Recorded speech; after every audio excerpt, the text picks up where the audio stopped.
win. I'm testifying. You ain't gonna win. I'm testifying. I got anxiety. I don't want to do nothing to them. Man, I'm scared.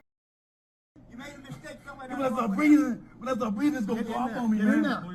Okay. Let me count to three. I'm going in. Pause it right there, please.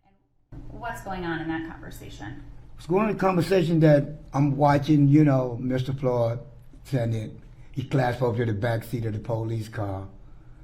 And I'm trying to get him to understand that when you make a mistake, once they get you a cup, it's no certain thing as being clasped over. You're going to go with them. And I was trying to get him to go. Okay. And you were saying, is it your voice saying things like you can't win? Yes, ma'am. And why were you saying that? Because I have had interaction with officers myself, and I understand once you get in the cup, you can't win. You're done.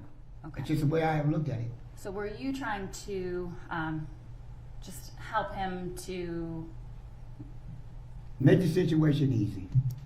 Got it. So you've made a mark with the arrow pointing to Mr. Chauvin. How did you know Mr. Chauvin? 5 days prior to this happening, I pulled up on the squad car somewhere in South Minneapolis, and I seen Mr. Chauvin, and I told him, like I tell all officers, at the end of the day, you go home to your family safe, and let the next person go home to their family safe.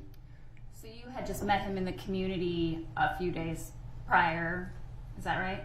I had seen him in the community prior to them, but that, you know, the day I pulled up on him, I gave him the recommendation of what I said.